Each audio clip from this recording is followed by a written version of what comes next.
he spoke about Islamic terrorists killing Nigerians. And then the firestorm began.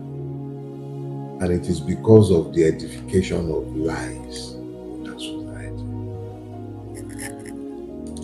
Gumi was quoted as saying very clearly, and I then went online to listen to the video. I watched the video myself. And what Gumi said was very interesting. He was seeking to make a distinction between members of separatist organizations like IPOB. He mentioned IPOB specifically, and the terrorists who are killing Nigerians indiscriminately across the length and breadth of Nigeria. Answering Gumi is not my preoccupation, but I am using Gumi to illustrate a point that must be made. When lies have become edified in a society, you'll find a situation where a man like Gumi, who should ordinarily be considered respectable, even though he is not. Once you get to know him, the more you know of the man, the more you read of him, the more you listen to him, the quicker you will find that he is deserving of no respect. Now, I am using what he said to illustrate a point, so I'll quote him. He says, "Yes, I know they have killed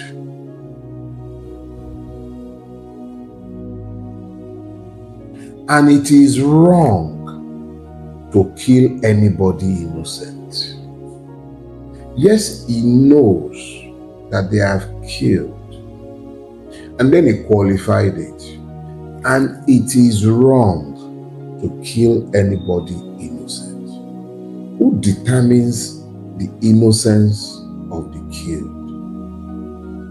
He went further to explain how logical it is that peace be found with these murderous terrorists, whilst no peace may be found with the separatist agitators. Like I said, IPOB was only the type that he elected to use. I will put all separatist agitators in the same basket, because separatist agitation must not, may not, and should never be equated with the madness of Islamic terrorism and Fulani militancy. Never. But these false equivalences, which are in actual fact lies, have been erected in the Nigerian public space to normalize evil. There is a particularly gruesome reminder of why this should never, and this is not one that is particularly unique because it happens randomly, daily, wantonly, from the excused killing of Deborah in Sokoto, where an entire society, because it takes an entire society to normalize the evil, because there is a spiritual explanation, a theological normalization from the likes of Gumi, who believes that these jihadists have the right to kill those who are not innocent. The question is, who determines the innocence? Who determines the guilt of Deborah? Who determined the guilt of the Nigerian army and police officers who were killed summary style in 2018 in Iran, the headquarters of Kalibakwe? 3 UNICEF staff were equally killed, execution style, their hands tied behind their back, shot in the head. These are the persons for whom Gumi is finding explanation.